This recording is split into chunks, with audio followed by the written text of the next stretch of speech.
গতদিন statistical hypothesis test নিয়ে হালকা একটু কথাবার্তা বলছিলাম। আমি ডিপে যাইতে পারি নাই কারণ টাইম শেষ হয়ে গেছিল অলমোস্ট। তো তাড়াহুড়া করে যতটুকু ওভারভিউ দেওয়া সম্ভব ততটুকু ওভারভিউ দিছিলাম। বাট আজকে হচ্ছে আমরা ইন ডেপথ দেখবো যে হাইপোথিসিস টেস্ট কি, কেন করে, এসপিএসএস এর মাধ্যমে কিভাবে করে, আউটপুট কিভাবে নিয়ে আসে, সেগুলো টেবিলে কিভাবে দেওয়া যায়, ইন্টারপ্রিটেশন কিভাবে করে, এই বিষয়গুলো হচ্ছে আজকে ডিটেলসে দেখবো। তো শুরুতে প্রশ্ন হচ্ছে, এই স্ট্যাটিস্টিক্যাল হাইপোথিসিস টেস্টিংটা কেন দরকার? তো আমরা যেহেতু পপুলেশন নিয়ে কাজ করি না, আমরা কাজ করি স্যাম্পল নিয়ে। সো আমরা স্যাম্পল থেকে দেখেন, সেকেন্ড পার্ট থেকে থার্ড স্টেপটাতে আমরা স্যাম্পল থেকে কোনো একটা এস্টিমেট করি, কোনো কিছু এস্টিমেট করি, যেমন আমরা এভারেজ এস্টিমেট করতেছি। আমরা যেহেতু ট্রু এভারেজ যেটা, অর্থাৎ আমরা 1000 হাউস হোল্ড থেকে যে ভ্যালুটা পাবো বা যে ইনকামটা পাবো, এভারেজ ইনকাম, সেটা তো আমরা 200 হাউস হোল্ড থেকে পাবো না। সো 200 হাউস হোল্ড থেকে আমরা যেটা পাচ্ছি সেটা প্রথমে আমরা এস্টিমেট করতেছি। সো থার্ড স্টেপে আমরা এস্টিমেট করতেছি। আর ফোর্থ স্টেপটা হচ্ছে আমাদের সেই হাইপোথিসিস স্টেপ, যেখানে আমরা টেস্ট করব যে আমরা যে আউটকামটা বা এস্টিমেটরটা পেলাম সেটা কতটুকু 1000 হাউস হোল্ড সেটাকে কতটুকু রিপ্রেজেন্ট করতে পারতেছে বা আসলেই করতেছে কিনা, সেটা হচ্ছে আমরা এই জায়গাটায় টেস্ট করব। সো আমাদের মেইন কাজ হচ্ছে হাইপোথিসিস টেস্টে আমরা পপুলেশন থেকে যেটা পাবো সেটা আসলেই পাচ্ছি কিনা স্যাম্পল থেকে সেটা টেস্ট করে দেখি। সো হাইপোথিসিস টেস্টিং এর ক্ষেত্রে দুইটা হাইপোথিসিস থাকে। একটা হচ্ছে নাল হাইপোথিসিস, যেটাকে আমরা এইচ নট হিসেবে লিখি, মানে এইচ ক্যাপিটাল হাতের এইচ, নিচে হচ্ছে সাবস্ক্রিপ্টে জিরো বা নট বলা হয়। আর আরেকটা হচ্ছে এটার এগেনস্টে একটা অল্টারনেটিভ হাইপোথিসিস থাকে, যেটাকে এইচ ওয়ান কিংবা এইচ সাবস্ক্রিপ্টে এ এভাবে লেখা হয়। তো নাল হাইপোথিসিসটা হচ্ছে ইউজুয়ালি ধরা হয় যে কোনো ডিফারেন্স নাই কিংবা কোনো এফেক্ট নাই কিংবা কোনো রিলেশনস নাই, এ ধরনের ওয়ার্ডের মাধ্যমে। যেমন এখানে আমরা যে একটা এক্সাম্পল দেখছিলাম গতকাল, যে পপুলেশন থেকে একটা এভারেজ পাইছি আর স্যাম্পল থেকে একটা এভারেজ পাইছি। তো এই যে আমরা এভারেজ পেলাম স্যাম্পল থেকে, আমরা টেস্ট করতে পারি যে আমাদের অ্যাজুম করে নিছি যে আমাদের এভারেজ হাউস হোল্ড কত হইতে পারতো, 20,000 টাকা হইতে পারতো। তো আমাদের নাল হাইপোথিসিসটা হবে যে আমাদের true average of house hold income is 20,000 টাকা। অর্থাৎ কোনো ডিফারেন্স নাই, আমরা ট্রু এভারেজ যেটা চিন্তা করছি সেটার সাথে এই 20,000 টাকার কোনো ডিফারেন্স নাই। ডিফারেন্স নাই মানে হচ্ছে ইকুয়াল। সো ইকুয়ালিটি মানে এই টার্ম, ইকুয়ালিটির যে পার্টটা সেটা হচ্ছে নাল হাইপোথিসিস থাকবে, আর ইনইকুয়ালিটি মানে সমান না অসমান যে পার্টটা সেটা হচ্ছে অল্টারনেটিভ হাইপোথিসিসে থাকবে। তো আমাদের প্রথম হাইপোথিসিসটা যদি এরকম হয় যে আমাদের true average of house hold income is 20,000 টাকা, দেন এটা হচ্ছে নাল হাইপোথিসিসে থাকবে। আর এটার এগেনস্টে যেটা, অর্থাৎ ইজ নট ইকুয়াল টু, সেটা হচ্ছে অল্টারনেটিভ হাইপোথিসিসে থাকবে। তো হাইপোথিসিস যদি আমি এখন ডেটা দিয়ে করি, সেটি হচ্ছে স্ট্যাটিস্টিক্যাল হাইপোথিসিস টেস্ট। এটা তো যারা কোয়ালিটেটিভ রিসার্চ করে তাদের ক্ষেত্রে তো কোনো ডেটার বিষয় নাই। তারা হচ্ছে জাস্ট লজিক দিয়ে দিয়ে চিন্তা করে, লজিকের উপর বেস করে একটা হাইপোথিসিস থাকে, দেন সেই লজিক উপর বিল্ড আপ করে একটা হাইপোথিসিস টেস্ট করে। বাট আমরা যখন ডেটা নিয়ে রিসার্চ করি বা কোয়ান্টিটেটিভ রিসার্চ করি, তো সেখানে ডেটা থাকে, এবং ডেটা দিয়ে যখন আমরা একটা হাইপোথিসিস দাঁড় করাই, অর্থাৎ নাল হাইপোথিসিস এবং সেটার এগেনস্টে অল্টারনেটিভ হাইপোথিসিস, তখন আমাদের হাইপোথিসিস টেস্টিংটা দুই ধরনের হয় মূলত। একটা হচ্ছে প্যারামেট্রিক হাইপোথিসিস, একটা হচ্ছে নন প্যারামেট্রিক হাইপোথিসিস। তো আমি এই দুইটার ইন ডেপথ যাব না, বাট জানার জন্য বলে রাখলাম। তো প্যারামেট্রিক এবং নন প্যারামেট্রিকের মধ্যে যদি সম্ভব হয় প্যারামেট্রিক হাইপোথিসিস টেস্টটাই করা উচিত, কারণ এটা হচ্ছে মোর পাওয়ারফুল, আর নন প্যারামেট্রিকটা হচ্ছে লেস পাওয়ারফুল। বাট এটা দেখা যায় যে ম্যাক্সিমাম টাইম ইউজ করা হচ্ছে, কারণ ডেটাটা কিরকম সেটার উপর বেস করে আসলে প্যারামেট্রিক এবং নন প্যারামেট্রিক হাইপোথিসিস টেস্টগুলো করা হয়। সো রিয়েল ডাটাটা যেরকম আসবে সেটার কোয়ালিটি বা বিভিন্ন অ্যাজাম্পশনস আছে, সেই অ্যাজাম্পশনস গুলোর উপর বেস করে হচ্ছে প্যারামেট্রিক এবং নন প্যারামেট্রিক টেস্টগুলো করা হয়। আমরা সামনে দেখব যে কি কি প্যারামেট্রিক টেস্ট এবং কি কি নন প্যারামেট্রিক টেস্ট আছে।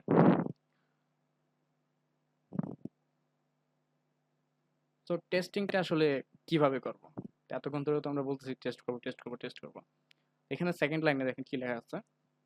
আমরা যখন একটা হাইপোথিসিস টেস্ট করব, স্পেসিফিক আমরা একটা টেস্ট মনে করি যে রান করলাম, রান করার পরে আমরা যে টেবিলটা পাবো, সেই টেবিলে আমাদের মেইন টার্গেট থাকবে একটা পি ভ্যালু বা সিগনিফিক্যান্ট ভ্যালু, সেটার দিকে নজর রাখা। সেই ভ্যালুটা অ্যাকচুয়ালি কত আসতেছে। তো আমি যদি একটা উদাহরণ দেখাই, এরকম একটা আউটপুট আসতে পারে আমাদের। তো এখানে আমরা কি টেস্ট করতেছি? আমরা টেস্ট করতেছি হচ্ছে যে true average systolic blood pressure is equal to 118 milligram mercury. এটা ডেটাটা একটু দেখাই ফার্স্টে। ডেটাটা হচ্ছে এরকম, যেখানে পেশেন্ট আছে অনেকজন, 30 জন পেশেন্ট।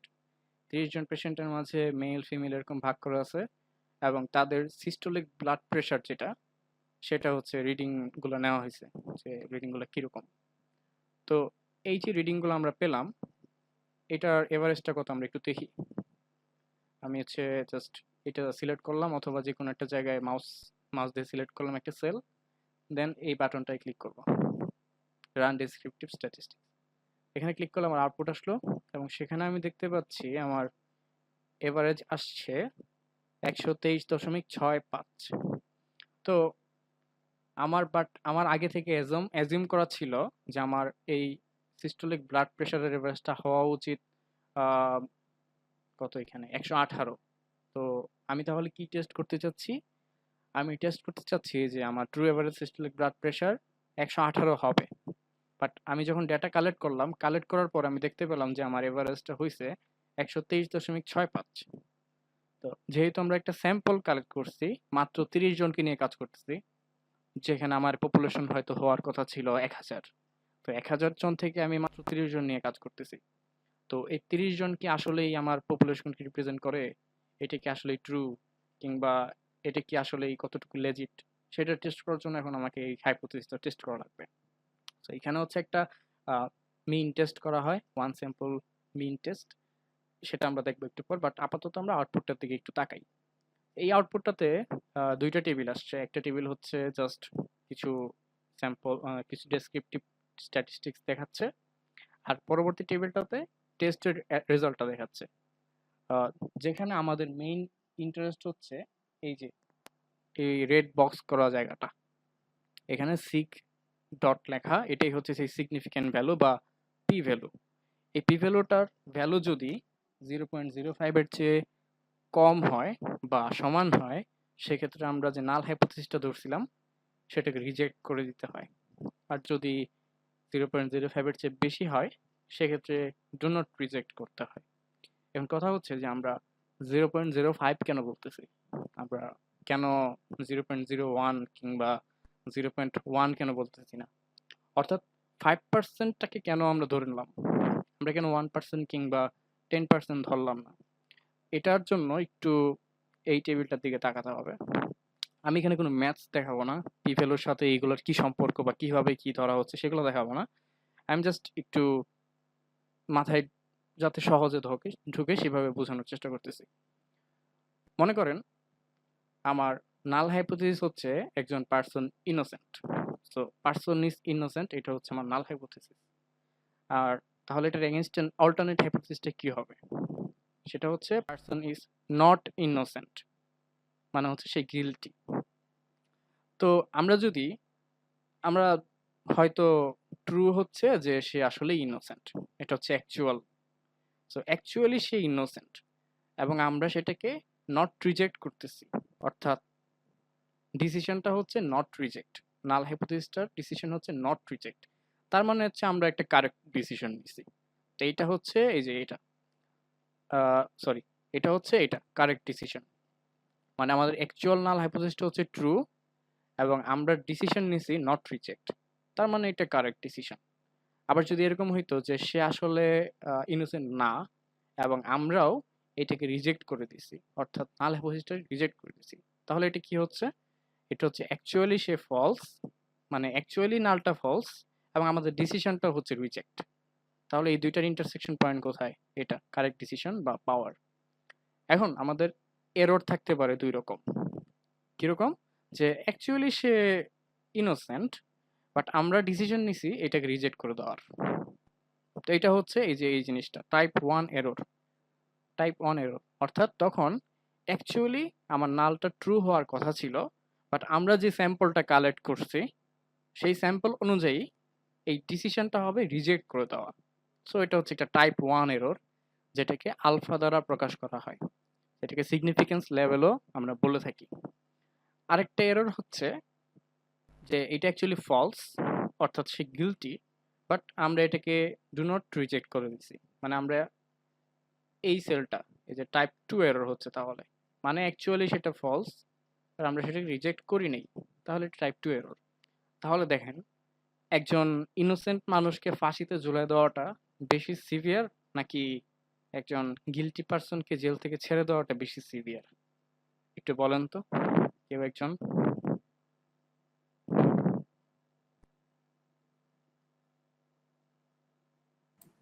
দুইটাই সিরিয়াস।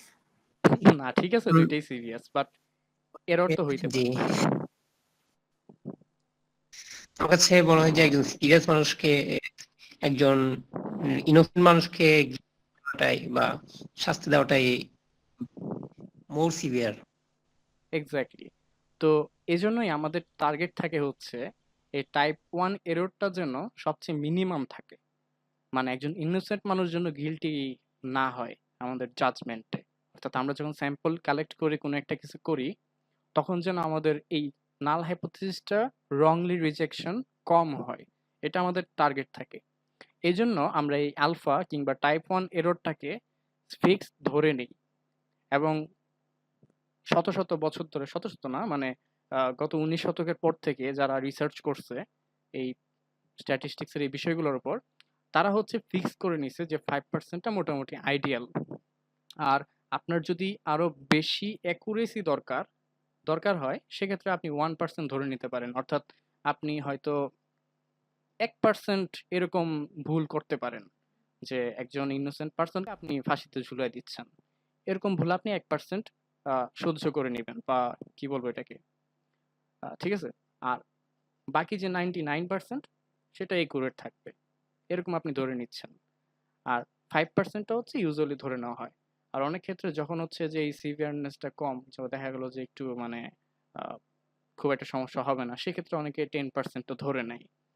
তো জিনিসটা হচ্ছে আপনার রিসার্চের বিষয়টা কি সেটার উপর নির্ভর করতেছে, যে আপনি হাইপোথিসিস টেস্টিং এর সময় এই আলফার ভ্যালুটা, অর্থাৎ টাইপ 1 এররটা কি ধরে নেবেন, সেটা অনেকটা নির্ভর করে আপনি কি নিয়ে কাজ করতেছেন সেটার উপর। যেমন যদি চিন্তা করেন যে আপনি স্বর্ণের ওয়েট নিয়ে রিসার্চ করতেছেন, তো সেক্ষেত্রে দেখেন 0.01 গ্রাম ছোট বড় হইলেও কিন্তু অনেক বড় প্রবলেম সৃষ্টি হতে পারে, কারণ 0.01 গ্রামের দামও অনেক। বাট আপনি যদি বাজারে আলুর কেজি নিয়ে চিন্তা করেন, সেখানে দেখা গেল যে দোকানদার মানে জেনে শুনেই 50 গ্রাম কম বেশি দিয়ে ফেলতেছে, এবং আমাদেরও কোনো আপত্তি নাই এক্ষেত্রে। তো এই বিষয়টা হচ্ছে অ্যাকুরেসি কতটুকু প্রয়োজন আমার, সেটার উপরে অনেকখানি নির্ভর করে আপনি আলফা লেভেল কত ধরবেন। আপনার যদি বেশি অ্যাকুরেসি প্রয়োজন হয়, সেক্ষেত্রে আপনি 1% ধরতে পারেন, কম অ্যাকুরেসি প্রয়োজন হলে 10% ধরতে পারেন। বাট এটা হচ্ছে গ্লোবালি ধরে নেই 5%, সো এই জন্য হচ্ছে আমি 5% দিয়ে দেখাবো। এবং বিভিন্ন বই টই যারা পড়বেন তারাও দেখবেন যে 5% ইউজুয়ালি করে। আর অনেক সময় দেখবে যে উল্লেখও করে না, বলে দেয় যে আমাদের পি ভ্যালুটা 0.05 এর চেয়ে ছোট আসছে, সো আমরা রিজেক্ট করে দিছি। মানে বলার আর প্রয়োজন মনে করেন না যে আলফা কেন আমরা 0.05 ধরছি, কারণ জিনিসটা হচ্ছে যে ইউনিভার্সালি ইউজ হচ্ছে আলফা ভ্যালুটা 0.05।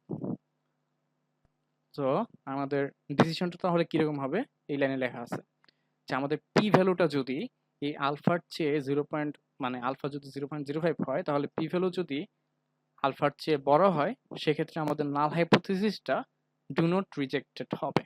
আমরা কিন্তু অ্যাকসেপ্ট বলতেছি না, আমরা বলছি ডু নট রিজেক্ট। আর যদি আমাদের পি ভ্যালুটা less than or equal to alpha হয়, দেন আমরা নাল হাইপোথিসিসটা রিজেক্ট করে দিব। সো এই জিনিসটা মাথায় ঢুকবে বারবার প্র্যাকটিস করলে। এটা বারবার তাকায় থেকে মুখস্থ করলেও লাভ নাই, মুখস্থ হবে না। সো এই উদাহরণটা ছিল। সো এই উদাহরণ অনুযায়ী আমাদের ডিসিশন কি হচ্ছে, কেউ একজন বলেন।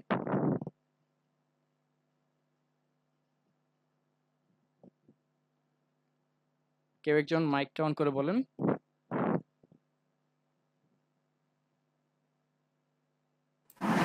এখানে পি বলো 0.05 থেকে 0.002, এটা কম। যার ফলে নাল হাইপোথিসিসটা রিজেক্টেড হবে। এক্স্যাক্টলি। সো আমরা তাহলে আসলে বলতে পারতেছি না যে আমাদের ট্রু এভারেজ সিস্টোলিক ব্লাড প্রেশারটা ইকুয়াল টু 118। আমরা তাহলে এটার এগেনস্টে তেমন ভালো কোনো এভিডেন্স আমাদের কাছে নাই। সো আমাদেরকে এখন নাল হাইপোথিসিসটা রিজেক্ট করে দেওয়া লাগতেছে। আর আমাদের টেস্ট ভ্যালু তো ছিল 118। সো আমাদের আমাদের যে স্যাম্পল ছিল সেই স্যাম্পল অনুযায়ী ভ্যালু আসছিল 123। অর্থাৎ আমাদের ভ্যালুটা হয়তো 118-র চেয়ে বড় কিছু একটা হবে। এটা এখান থেকে আমরা আইডিয়া করতে পারতেছি। এবার আমরা একটু কিছু এক্সাম্পলস দেখি যে আমরা আসলে কি কি টেস্ট করব এখানে। তো নন প্যারামেট্রিক অনেকগুলো টেস্ট আছে এখানে। ডান পাশে দেখতে পাচ্ছি কলমোগ্রাফ স্পিন আউট টেস্ট। এগুলো পড়তে গিয়ে প্রথম দিকে দাঁত ভেঙে যাবে, আমারও ভেঙে গেছিল। আর লেফট সাইডে অনেকগুলো প্যারামেট্রিক টেস্ট আছে। এই স্লাইডটা আমি দিয়ে দিব, আপনারা দেখে নিতে পারেন। আমরা এইগুলো শিখবো প্লাস আরো কয়েকটা শিখবো। এখন এই প্যারামেট্রিক হাইপোথিসিস টেস্ট যেটা আমি বললাম প্রথমে যে মোর পাওয়ারফুল। কেন পাওয়ারফুল? কারণ এগুলাতে যে পপুলেশন ডিস্ট্রিবিউশন সেটা সম্পর্কে একটা আগে থেকেই আইডিয়া থাকে। But non parametric hypothesis testing এর সময় আমরা যে ডাটা নিয়ে কাজ করতেছি সেটার পপুলেশন ডিস্ট্রিবিউশন নিয়ে আমাদের কোনো আইডিয়াই নেই। আমরা জানি না আমরা কি ডাটা নিয়ে কাজ করতেছি, বাট আমাদের কাছে ডাটা আছে। তো এই ধরনের হাইপোথিসিস টেস্টে অর্থাৎ প্যারামেট্রিক হাইপোথিসিস টেস্টে আমাদের কিছু অ্যাজাম্পশনস আছে। অ্যাজাম্পশনস গুলো, আচ্ছা আমি 1 2 আবার 1 2 কেন লিখছি? আচ্ছা আমি পরে ঠিক করে বলতেছি। সো এখানে অ্যাজাম্পশনস গুলো হচ্ছে যে আমাদের প্রথমে যে অবজারভেশনস গুলো আমরা সিলেক্ট করব সেগুলো র্যান্ডমলি নিতে হবে। মানে আপনি একটা ক্লাসে যাবেন, র্যান্ডমলি কতগুলো স্টুডেন্টকে আপনি নির্বাচন করবেন, দেন তাদের থেকে আপনি ডাটা নিচ্ছেন। এই বিষয়টা হচ্ছে র্যান্ডমলি সিলেকশন। বাট আপনি যদি এমন করেন যে আপনি একজনকে গুগল ফর্ম দিলেন এবং তাকে বললেন যে ভাইয়া তুমি এই ফর্মটা ফিল আপ করো, দেন তোমার ফ্রেন্ডকে দিয়ে দিও, দেন ওকেও বইলো ফর্মটা ফিল আপ করতে এবং তাদের ফ্রেন্ডকে দিতে। So, এই বিষয়টা কিন্তু র্যান্ডম থাকতেছে না, এই বিষয়টা একটা স্নোবল স্যাম্পলিং হয়ে যাচ্ছে। তো স্নোবল স্যাম্পলিং মানে কি, যে আপনি একটা স্নোবলকে উপর থেকে যদি পাহাড়ের উপর থেকে ছেড়ে দেন, স্নো যে বলটা আছে সেই বলটা যত নিচে নামবে আশেপাশের সব বরফগুলাকে নিজের সাথে নিয়ে নিয়ে নিচে নামবে।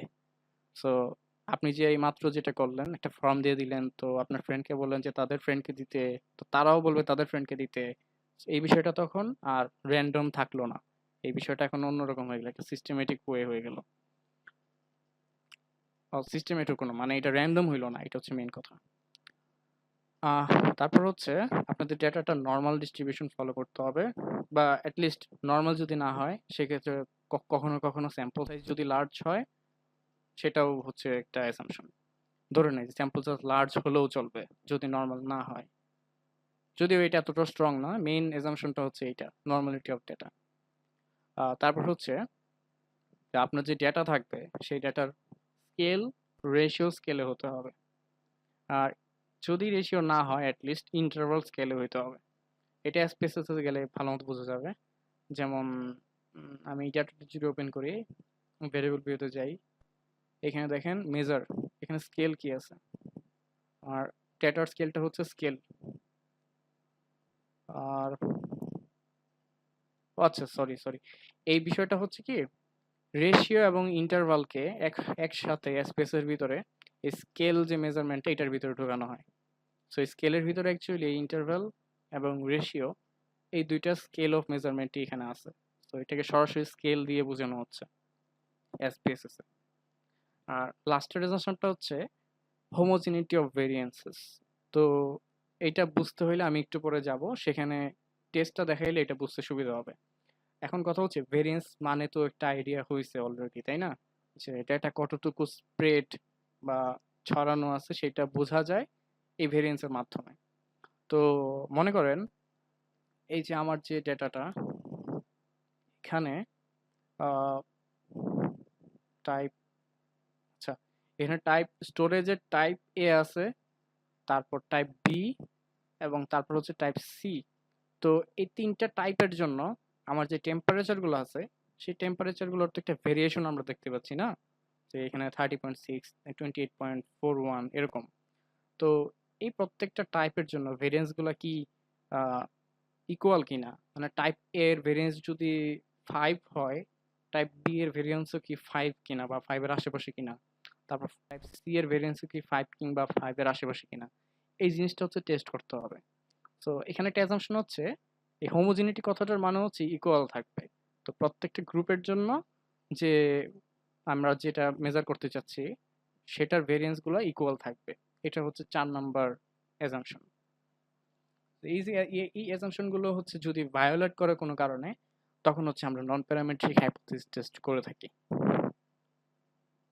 তো প্রথমে যে অ্যাজাম্পশনটা ছিল সেটা হচ্ছে র্যান্ডমলি সিলেক্টেড হতে হবে।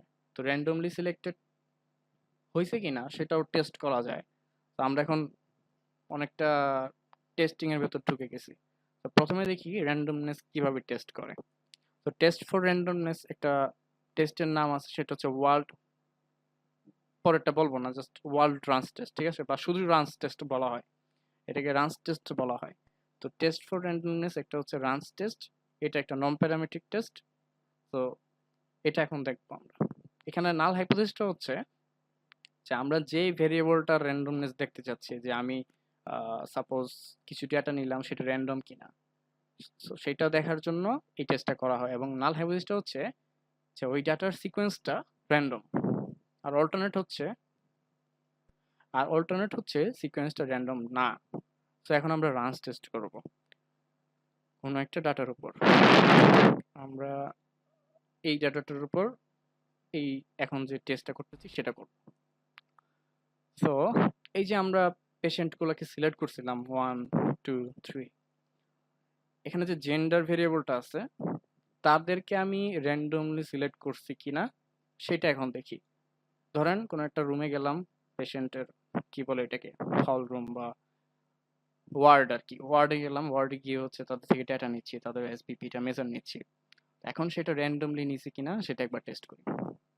So, সেটা করার জন্য অ্যানালাইজ, দেন নন প্যারামেট্রিক টেস্ট, দেন লেগাসি ডায়ালগস, দেন রানস। সো আমরা যেহেতু এখন নন প্যারামেট্রিক একটা টেস্ট করব, সেটার জন্য আমি যাচ্ছি অ্যানালাইজে, অ্যানালাইজ থেকে নন প্যারামেট্রিক টেস্ট, এখানে একটা অপশন আছে স্কেলের নিচে এবং ফরকাস্টিং এর উপরে নন প্যারামেট্রিক টেস্ট, সেখান থেকে লেগাসি ডায়ালগস, তারপর রানস। আমি যেহেতু রানস টেস্ট করব এখন র্যান্ডমনেস দেখার জন্য, সো এটা হচ্ছে রানস। রানসে ক্লিক করলাম, তারপর আমি কাকে টেস্ট করতে চাচ্ছি। আচ্ছা এগুলো সব এদিকে কেন, কারণ হচ্ছে আমি এগুলো একটু আগে করছিলাম, তো এই জন্য হচ্ছে সব এখানে চলে আসছে। তো আমরা এখন জেন্ডারেরটা দেখতে চাচ্ছি যে এটা র্যান্ডম কিনা। তো জেন্ডারটাকে এপাশ থেকে এপাশে নিয়ে আসতে হবে, দেন আর কিছু চেঞ্জ করা দরকার নাই, বাদ বাকি যা যেরকম আছে সেইভাবেই থাকবে। ওকে দিচ্ছি। ওকে দিলে এই যে আমাদের আউটপুটটা দেখাচ্ছে, এবং আউটপুটের ভ্যালু কি আসছে, সিক কোথায়, সিক, এই যে sig, asymptotic significant value. Asymptotic মানে হচ্ছে যে ফর লার্জ স্যাম্পল। সো এটা এত প্রবলেমেটিক কিছু না, আমাদের সিগনিফিক্যান্ট ভ্যালু কত সেটাই দেখার বিষয়। এবং ভ্যালুটা আসছে 1।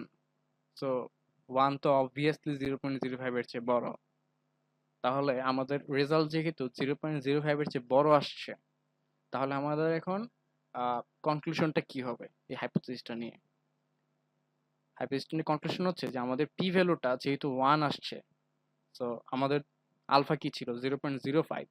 সো 0.05 এর চেয়ে যেহেতু 1টা বড়, আমাদেরকে এখন নাল হাইপোথিসিসটা নট রিজেক্ট করতে হবে, অর্থাৎ আমরা এটা রিজেক্ট করার মতো এনাফ স্ট্যাটিস্টিক্যাল এভিডেন্স পাই নাই। আমরা এই নাল হাইপোথিসিসটা রিজেক্ট করার জন্য যথেষ্ট পরিমাণ স্ট্যাটিস্টিক্যাল এভিডেন্স পাই নাই। সো আমাদেরকে এখন এটা নট রিজেক্ট করতে হবে। তার মানে আমাদের কনক্লুশনটা হচ্ছে এই যে সিকোয়েন্সটা আমরা এইমাত্র নিলাম সেটা একটা র্যান্ডম সিকোয়েন্স। ক্লিয়ার? কারো কোনো প্রশ্ন আছে? আচ্ছা এখানে জেড ভ্যালুটা কিসের আসলে? আচ্ছা জেড ভ্যালুটা হচ্ছে এইখানে দেখো, এটা দেখেন, কি জেড স্কোর? হ্যাঁ হ্যাঁ হ্যাঁ, জেড স্কোর।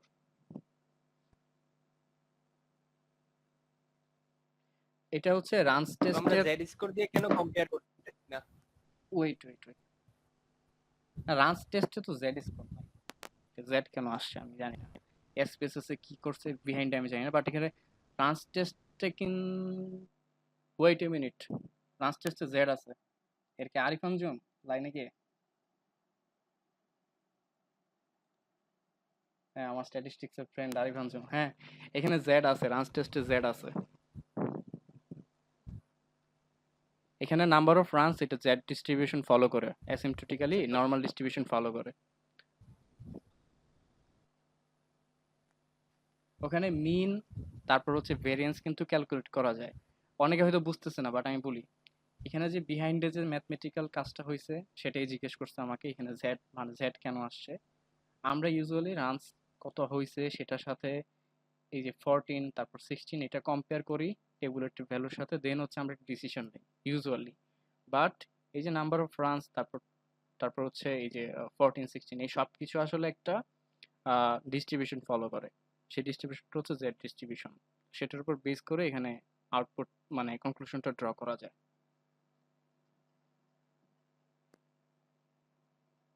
আমি এটার ম্যাথমেটিক্যাল বিষয়গুলো গ্রুপে দিয়ে দিব, তখন হয়তো বুঝতে পারবেন অনেকে।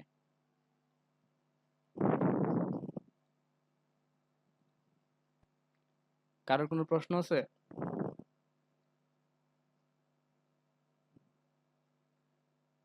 আচ্ছা, এখন বলি আমাদের একটা অ্যাজাম্পশন এখানে ফিল আপ করছে। আমাদের যে ডেটাটা ছিল এসবিপি, এই এসবিপিতে এইটা যে সরি জেন্ডারগুলোকে যে আমি র্যান্ডমলি সিলেক্ট করছি এটা এখন শিওর। সো একটা অ্যাজাম্পশন ফিল আপ করছে। তো তারপরেরটা হচ্ছে টেস্ট ফর নর্মালিটি। তো আমাদের ডেটা এখন নর্মাল কিনা সেটা এখন আমরা টেস্ট করে দেখবো। তো নর্মালিটি টেস্টের জন্য আমি আবার এসবিপিতে যাচ্ছি। তো নর্মালিটি বলতে আমি কি বোঝাচ্ছি, নর্মাল ডিস্ট্রিবিউশন ফলো করবে। তো অনেকেই হয়তো নর্মাল ডিস্ট্রিবিউশন জানে না। নর্মাল ডিস্ট্রিবিউশন হচ্ছে জাস্ট আমি একটু পেছন দিকে যাই, ক্লাসের পেছন দিকে যাই, আমি একটু নর্মাল ডিস্ট্রিবিউশন দেখে আসি। এই যে প্লটটা মনে আছে ডেসক্রিপটিভ স্ট্যাটিস্টিক্স দেখানোর সময় যে বলছিলাম, মাঝখানের যে প্লটটা আমরা দেখতেছি, অথবা পরেরটা যদি দেখি, এই যে মাঝখানের যে প্লটটা এটা হচ্ছে একটা নর্মাল ডিস্ট্রিবিউশন। এটার চেয়ে অনেক উপরে হইতে পারে, নিচে নামতে পারে, তারা হচ্ছে নর্মাল থেকে আস্তে আস্তে ডিভিয়েট হয়ে যাচ্ছে। বাট মাঝখানেরটা এটা হচ্ছে একটা নর্মাল ডিস্ট্রিবিউশন। এটা হচ্ছে একটা নর্মাল ডিস্ট্রিবিউশন। এটা হচ্ছে বাম পাশেরটা হচ্ছে স্কিউড হয়ে গেছে, এটা নর্মাল নাই, এটাও নর্মাল নাই, বাট এটা হচ্ছে নর্মাল। তো আমাদের অ্যাসাম্পশন ছিল যে আমাদের ডেটাটা এরকম নর্মাল একটা ডিস্ট্রিবিউশন ফলো করবে উইথ সাম স্পেসিফাইড মিন এবং স্ট্যান্ডার্ড ডিভিয়েশন বা ভেরিয়েন্স। তো আমরা যখন টেস্ট করব, কোথায়, সো আমরা যখন টেস্ট করব আমাদের নাল হাইপোথিসিসটা হবে যে এই ডেটাটা নর্মাল ডিস্ট্রিবিউশন থেকে ডেভিয়েট করে না, মানে বিচ্যুত হয় না। তার মানে কি বলা যায় অ্যাকচুয়ালি, যে আমাদের ডেটাটা অ্যাকচুয়ালি নর্মাল ডিস্ট্রিবিউশন ফলো করে। আর তাহলে অল্টারনেটিভ কি হবে, আমাদের ডেটা নর্মাল ডিস্ট্রিবিউশন ফলো করে না। ঠিক আছে? তো নাল হাইপোথিসিস এবং অল্টারনেটিভ হাইপোথিসিস আশা করি মোটামুটি অনেকে ক্লিয়ার হয়ে গেছে। নালে সাধারণত ইকুয়ালিটি জাতীয় বিষয়গুলো থাকে, আর অল্টারনেটিভে আনইকুয়ালিটি টাইপ জিনিসগুলো থাকে। সো নালে আমাদের আছে ডাটা ফলোস নর্মাল, আর অল্টারনেট হচ্ছে data do not follows follow sorry the data follow normal distribution, আর একটা হচ্ছে the data do not follow normal distribution. তো এবার আমরা আমাদের ডেটাতে একটু চেক করি তো ওইটা নর্মাল ফলো করে কিনা। তো জেন্ডারের দুইটা ক্যাটাগরি আছে এখানে। আচ্ছা, এই ডাটা দেখতেছিলাম, স্টোরেজ ডাটা দেখতেছিলাম, জেন্ডার দেখতেছিলাম। তো জেন্ডারের ক্যাটাগরি হচ্ছে দুইটা, ফিমেল এবং মেল। তাহলে ফিমেলের জন্য একটা ডিস্ট্রিবিউশন থাকবে এসবিপির, এবং মেলের জন্য একটা ডিস্ট্রিবিউশন থাকবে এসবিপির। তাহলে দুইটার জন্যই এখন দেখতে হবে যে এসবিপিটা নর্মালি ফলো হচ্ছে কিনা। তো সেটার জন্য আমাদের যেতে হবে অ্যানালাইজে, দেন ডেসক্রিপটিভ স্ট্যাটিস্টিক্স, সেখান থেকে এক্সপ্লোর। তো এক্সপ্লোরে ক্লিক করতেছি আমি, আরেকবার দেখাই, অ্যানালাইজ থেকে ডেসক্রিপটিভ স্ট্যাটিস্টিক্স, সেখান থেকে এক্সপ্লোর। এটার জন্য কিন্তু ওই যে নিচে নন প্যারামেট্রিক টেস্ট দেখা যাচ্ছে, ওখানে যাওয়ার দরকার নেই আপাতত, আমি এখান থেকে দেখাচ্ছি। ওখানেও যাবো একটু পরে, কারণ নর্মালিটি টেস্টের টেস্ট হচ্ছে দুইটা। তো এইখান থেকে আমি যেখানে যাচ্ছি ডেসক্রিপটিভ স্ট্যাটিস্টিক্স থেকে এক্সপ্লোরে, এটা হচ্ছে মোটামুটি একটা স্মুথ রেজাল্ট দেখায়, একটা ভালো রেজাল্ট দেখায়। সো এখানে আমি যাই এক্সপ্লোর, তারপর এগুলো সব রিসেট দিয়ে দিই। তারপর আমাদের ডিপেন্ডেন্ট লিস্টে হচ্ছে এই সিস্টোলিক ব্লাড প্রেশারটা, এটা একটা নিউমেরিক ভ্যালু। আর আমাদের ফ্যাক্টর লিস্টে থাকবে যে ক্যাটাগরিগুলোর মাধ্যমে আলাদা হচ্ছে এই সিস্টোলিক ব্লাড প্রেশারটা। তো আমাদের জেন্ডার হচ্ছে দুইটা, দুইটার জন্য দুইটা ডিস্ট্রিবিউশন আসবে, মেলের জন্য একটা ডিস্ট্রিবিউশন, ফিমেলের জন্য একটা ডিস্ট্রিবিউশন। সো এখানে হচ্ছে জেন্ডার, এখানে হচ্ছে সিস্টোলিক ব্লাড প্রেশার। তো আমাদের এখন যেহেতু নর্মালিটির দরকার, এটার জন্য প্লটসে গেলে এখানে দেখা যাবে একটা অপশন আছে নর্মালিটি প্লটস উইথ টেস্ট, এটাকে জাস্ট টিক মার্ক দিয়ে দিতে হবে। এটা বাই ডিফল্ট টিক মার্কটা দেওয়া থাকে না, এটা টিক মার্ক দিয়ে দিতে হবে। আর এখান থেকে বাদ বাকি যা আছে সেগুলো আনটিক দিয়ে দিচ্ছে, দিয়ে কন্টিনিউ। তারপর আর কিছু চেঞ্জ করার দরকার নেই, এখানে আমি ওকে দিয়ে দিচ্ছি। ওকে, তাহলে আউটপুট উইন্ডোতে চলে আসছে এই যে এক্সপ্লোরের আউটপুটটা, যে জেন্ডারের প্রথমে দেখাচ্ছে কেস সামারি স্ট্যাটিস্টিক্স, যে ফিমেল হচ্ছে 14টা, মেল হচ্ছে 16টা। তারপর এই যে ডেসক্রিপটিভ স্ট্যাটিস্টিক্স, এখানেও অনেক কিছু দেখাচ্ছে, বাট আমাদের মেইন টার্গেট এগুলো না। আমাদের মেইন টার্গেট হচ্ছে এই যে সরি এই যে এইটা টেস্ট ফর অফ নর্মালিটি। এখানে আমি কি বলছিলাম যে যেহেতু দুইটা ক্যাটাগরি আছে আমাদের, মেল এবং ফিমেল, তো দুইটার জন্য দুইটা ডিস্ট্রিবিউশন পাবে, এবং দুইটা ডিস্ট্রিবিউশনের জন্য দুইটা টেস্ট করবে। মানে প্রত্যেকটা ডিস্ট্রিবিউশন এখন আলাদা আলাদাভাবে টেস্ট করবে যে ফিমেলের ডিস্ট্রিবিউশনটা নর্মাল ফলো করছে কিনা, মেলের ডিস্ট্রিবিউশনটা নর্মাল ফলো করছে কিনা। এখানে যেহেতু আমি দেখতেছি যে ফিমেলেরটা সিক ভ্যালু, দেখেন টেস্ট কিন্তু দুইটা আসছে, কলমোগরভ স্মিরনভ টেস্ট, এটা হচ্ছে একটা স্টেপ টেস্ট, দুইটা তিনটা কলামে, প্রথমে স্ট্যাটিস্টিক, দেন টিএফ মানে degrees of freedom, then sig এটা মানে হচ্ছে পি ভ্যালু। তো এই পার্টটুকু হচ্ছে কলমোগরভ স্মিরনভ টেস্টের পার্ট। আর তারপর হচ্ছে শাপিরো উইক টেস্ট, এটা হচ্ছে এই তিনটা কলাম, এই পার্টটুকু হচ্ছে শাপিরো উইক টেস্টের পার্ট। তো এই দুইটা টেস্টের মধ্যে শাপিরো উইক টেস্টটাকে বেশি অ্যাকসেপ্ট করা হয়, কারণ এটা স্পেসিফিক্যালি নর্মাল ডিস্ট্রিবিউশনের জন্য তৈরি করা হয়েছে। আর কলমোগরভ স্মিরনভ টেস্ট যেটা, সেটাকে সব ধরনের ডিস্ট্রিবিউশনের জন্যই তৈরি করা হয়েছে, মানে ওইটা মোটামুটি রোবাস্ট বলা যায়। বাট শাপিরো উইক টেস্টটা স্পেসিফিক্যালি নর্মালের জন্য ইউজ করা হয়, সো আমরা এইটাকেই রিপোর্ট করব, যে এটার ভ্যালুটা কত আসছে সেভাবেই রিপোর্ট করব। সো এখানে শাপিরো উইক টেস্টের সিক ভ্যালু বা পি ভ্যালু আসছে কত, ফিমেলের জন্য আসছে 0.420, আর মেলের জন্য আসছে 0.844, অর্থাৎ দুইটা ভ্যালুই 0.05 এর চেয়ে বেশি। তো আমাদের নাল হাইপোথিসিসটা কি ছিল,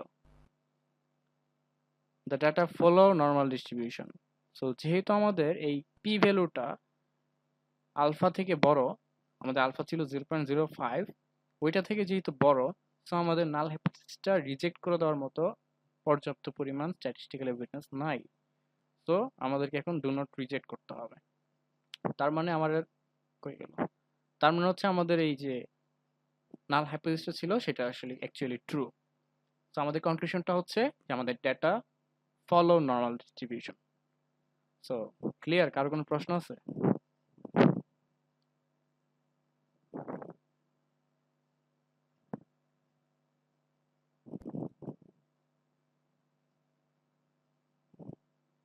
আচ্ছা, বুঝছেন কে কে একটু হ্যাঁ বলেন তো। বুঝছি ভাইয়া। বুঝছি ভাইয়া। আচ্ছা ঠিক আছে, মাঝে মাঝে রেসপন্স করলে ভালো, তাইলে বোঝা যায় যে কেউ ক্লাসে আছে, নইলে মনে হয় সবাই রেকর্ডিং এর আশায় বসে থাকে।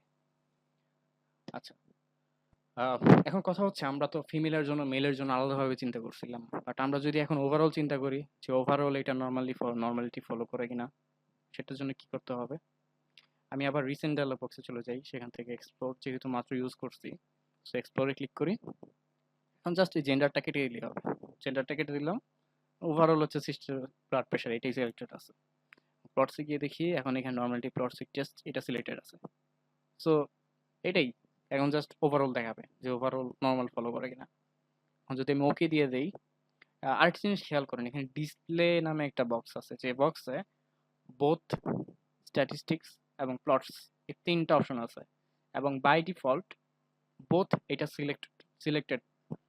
তো আপনি যদি এখানে বোথ না দিয়ে স্ট্যাটিস্টিক্স দেন, তাহলে আপনি শুধুমাত্র টেবিলগুলোই পাবেন, আপনি প্লটগুলো পাবেন না। আর প্লটগুলো না পেলে দেখেন এটা কিন্তু এখন গ্রে আউট হয়ে গেছে। তার মানে হইতে পারে এখন আমি আসাই কি বলে নর্মালিটির যে আউটপুটটা সেটা পাবো না। সো একটু খেয়াল করবেন এটা বোথ দিয়ে রাখার, বোথ দিয়ে দেন ওকে। এবার দেখি আউটপুটে কি আছে। আউটপুটে দেখতে পাচ্ছি সিস্টোলিক ব্লাড প্রেশার কোনো গ্রুপ নাই, সো ওভারঅল দেখাচ্ছে। এবং সাপিরো উইকের পি ভ্যালু আসছে 0.426, তার মানে এটাও নট রিজেক্টেড। আরেকটা বিষয় হচ্ছে এখানে আমি একটা জিনিস হয়তো বলতে ভুলে গেছি, এইটার ভ্যালুটা 0.05 এর চেয়ে বড় হওয়া মানে হচ্ছে আমার টেস্টটা ইনসিগনিফিকেন্ট বা নট সিগনিফিকেন্ট। আর এটার ভ্যালুটা যদি 0.05 এর চেয়ে কম হয় তখন আমরা বলি যে নাল হাইপোথিসিসটা, আমাদের হাইপোথিসিসটা বা যদি ডিফারেন্স থাকে সেই ডিফারেন্সটা সিগনিফিকেন্ট, ওইভাবে বলা হয়। তো সামনের দিন আমি এগুলা ক্লিয়ার করে দেব। এবার যেটা দেখাইতে ভুলে গেছি সেটা হচ্ছে এই যে কিউ কিউ প্লট। সেদিন হয়তো দেখাইছিলাম ক্লাসে, দেখাইতে গিয়ে বারবার দেখাই নাই কারণ সামনে ছিল করতে করতে আর দেখাই নাই। এই যে কোথায় গেল, এই যে কোয়ান্টাইল প্লট। দেখেন আপনার ডেটা যদি নর্মালিটি ফলো করে বা নর্মাল ডিস্ট্রিবিউশন হয় সেক্ষেত্রে এই যে এটা শেপটা হচ্ছে এরকম, হয়তো বারবার দেখতে তো অলরেডি একটা আইডিয়া হয়ে গেছে নর্মাল ডিস্ট্রিবিউশন অ্যাকচুয়ালি কেমন। এটা হচ্ছে সেই নর্মাল ডিস্ট্রিবিউশন। বাট যদি ডেটা নর্মাল না হয় তখন হচ্ছে শেপটা এরকম, প্রথম দিকে হয়তো অনেক বেশি, তারপর আস্তে আস্তে আস্তে আস্তে কমতেছে, লেসটা হয়তো ডান দিকে বেশি কিংবা লেসটা হয়তো বাম দিকে বেশি এরকম। এটা হচ্ছে একটা স্কিউড ডেটা। তারপর এটা হচ্ছে দেখেন মাঝখানে অনেক বেশি, মানে এটা মানে কি বলে লেপ্টোকার্টিক হইতে পারে প্লাটিকার্টিক হইতে পারে। তো এটা লেপ্টোকার্টিক ডেটা, এটা মাঝখানেরটা একটু বেশি হয়ে গেছে, so too peaked in the middle. তো এই ডেটাগুলো কিন্তু নর্মাল না, এই যে এইটা এবং এইটা কিন্তু নর্মাল না, বাট নর্মাল হচ্ছে এইটা। তো প্লট থেকেও কিন্তু নর্মাল কিনা এটা একটা আইডিয়া করা যায়, এবং এটা ভালো মতো আইডিয়া করা যায় হচ্ছে নর্মাল কিউ কিউ প্লটের মাধ্যমে।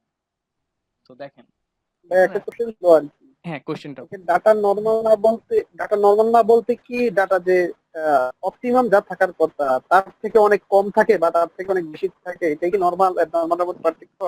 না অপটিমাম মানে কি আমি জানি না, বাট আপনি যেটা বুঝছেন আমার মনে হচ্ছে যে কম বেশি মানে বুঝতেছেন। মানে ব্লাড প্রেশার কাছাকাছি থাকা বা বেশি থাকা, এমন না যে ব্লাড প্রেশার 120 এর 60 থাকা, এরকম কি না? না না না দেখেন এটা হচ্ছে এই যে প্লটটার দিকে খেয়াল করেন, এইদিকে দেখবেন না, এখানে নিচে কি আছে সেটা দেখা দরকার নেই। এটা শেপটা হচ্ছে এরকম হবে যে মাঝখানের কোনো একটা পয়েন্টে বেশি থাকবে, তারপর আস্তে আস্তে বাম দিকে এবং ডান দিকে সমানভাবে বিস্তৃত থাকবে, একটা বেল শেপের। ঠিক আছে, এখানে এখানে হচ্ছে 30টা ডেটাও থাকতে পারে, 3000টা ডেটাও থাকতে পারে, আবার 3 লাখ ডেটাও থাকতে পারে। সংখ্যাটা মেইন বিষয় না, বিষয়টা হচ্ছে শেপটা কিরকম। ডিসপারশন সমান। জি ডিসপারশন সমান না? হ্যাঁ হ্যাঁ, ডিসপারশনটা হচ্ছে দুই দিকেই সমান। আমি যদি মিডল পয়েন্ট থেকে চিন্তা করি, এটা হচ্ছে সেই মিডল পয়েন্ট থেকে এইদিকে যতটুকু যাচ্ছে এইদিকে ততটুকুই যাচ্ছে, এবং মানে ছড়ানোর শেপটা দেখেন, এখানে যেভাবে আস্তে আস্তে নিচে নামতেছে এইদিকেও আস্তে আস্তে সেভাবেই নিচে নামতেছে। এটা হচ্ছে একটা নর্মাল ডিস্ট্রিবিউশনের বৈশিষ্ট্য। বাট এটা হচ্ছে একটা নট নর্মাল ডিস্ট্রিবিউশন, মানে একটা স্কিউড ডাটা। এটা দিয়ে দেখেন এই জায়গাটা অনেক বেশি, এখান থেকে এই পাশে আস্তে আস্তে বাড়তেছে, এদিকে হঠাৎ করে অনেকটা কমে গেছে। এটা একটা নর্মাল ডিস্ট্রিবিউশন না, পজিটিভ এটা হচ্ছে পজিটিভ স্কিউড ডিস্ট্রিবিউশন। আর এটা দেখেন এটা কিন্তু মানে স্কিউড না, বাট মাঝখানে বা মিডল যে পয়েন্টটা সেই মডেল পয়েন্টটা দেখা যাচ্ছে অনেক বেশি ডেটা, হঠাৎ করে তারপর নিচে নেমে গেছে। লেপ্টোকার্টিক। এটা হচ্ছে একটা লেপ্টোকার্টিক ডিস্ট্রিবিউশন এক্স্যাক্টলি। কে বলতেছেন, আপনি তো সব জানেন। হোসেন স্যার। তো যারা ক্লিয়ার না আরেকবার বলতে পারেন, আমি আবার ক্লিয়ার করতেছি, বিষয়টা ক্লিয়ার হইতে হবে। কারণ এইটা একটা অ্যাজাম্পশন, এটার উপর বেস করে হচ্ছে সামনের টেস্টগুলো আপনি সিলেক্ট করবেন। তো এটা গুরুত্বপূর্ণ একটা অ্যাজাম্পশন, এটা বুঝতে হবে।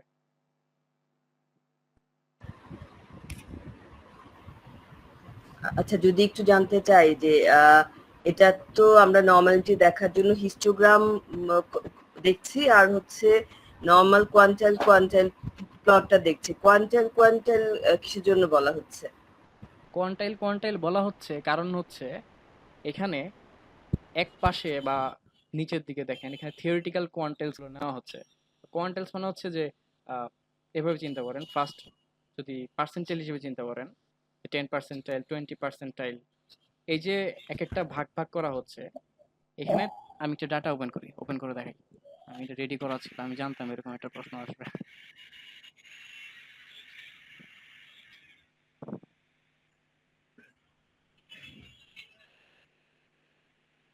দেখেন এখানে কোয়ান্টাইল কোয়ান্টাইল বলার কারণটা আমি একটু এক্সপ্লেন করি। দেখেন এটা হচ্ছে আপনার এই কলামটাতে কিছু থিওরিটিক্যাল র্যান্ডম নাম্বার নেওয়া হয়েছে। র্যান্ডম নাম্বার মানে হচ্ছে যে আন্দাজি আন্দাজি আমি একটা ডিস্ট্রিবিউশন থেকে কিছু র্যান্ডম নাম্বার দিচ্ছি, এবং এইখানে সেই ডিস্ট্রিবিউশনটা হচ্ছে নর্মাল ডিস্ট্রিবিউশন, বিকজ আমরা নর্মাল ডিস্ট্রিবিউশনের সাথে কম্পেয়ার করতে চাচ্ছি। আর এদিকে হচ্ছে ধরেন ওই যে সিস্টোলিক ব্লাড প্রেশার, ওইটার মতো হচ্ছে কিছু অ্যাকচুয়াল ভ্যালুস নিচ্ছি। তো এই ভ্যালুস গুলাকে যদি আমি এটাকে যদি আমি ফার্স্টে সর্ট করি ছোট থেকে বড় হিসেবে, দেন অ্যাকচুয়াল গুলোকে যদি সর্ট করি ছোট থেকে বড় হিসেবে, তাহলে আমরা পাশাপাশি এভাবে লিখতে পারতেছি যে এটা যদি মিনিমাম ভ্যালু হয় থিওরিটিক্যাল মিনিমাম ভ্যালু, এই থিওরিটিক্যাল মিনিমাম ভ্যালুর জন্য এটা হচ্ছে অ্যাকচুয়াল মিনিমাম ভ্যালু, এটা হচ্ছে সেকেন্ডটা, এভাবে হচ্ছে থার্ডটা। আমরা একটা পেয়ার হিসেবে পাইলাম না, এটা একটা পেয়ার, প্রথম দুইটা হচ্ছে একটা পেয়ার বা জোড়া, দ্বিতীয়টা হচ্ছে একটা জোড়া, তৃতীয়টা হচ্ছে একটা জোড়া। তো এই জোড়াগুলোকে যদি আমি এখন একটা প্লটে সাজাই এবং এক্স অ্যাক্সিসে বা নিচের দিকে যদি আমি রাখি হচ্ছে থিওরিটিক্যাল যে কোয়ান্টিটিস গুলো ছিল, এগুলো হচ্ছে থিওরিটিক্যাল কোয়ান্টিটিস, আর এটা হচ্ছে অ্যাকচুয়াল কোয়ান্টিটিস। তো এই যে প্রথম পেয়ারটাকে যদি আমি এখন এখানে প্লটের মধ্যে দিই, -2.54 এর জন্য এখানে, এবং অ্যাকচুয়ালটা হচ্ছে -0.87, এটা হচ্ছে হয়তো এইখানে এই পয়েন্টটা, তো এই পয়েন্টটা হচ্ছে এই প্রথম পেয়ারটা। তারপরে এইভাবে সেম ভাবে পরের পেয়ারটা এইভাবে যখন আমি সবগুলোকে এই প্লটে রাখবো, রাখলে দেখবো যে এরকম একটা স্ট্রেট লাইন বরাবর হয়তো যাওয়া উচিত।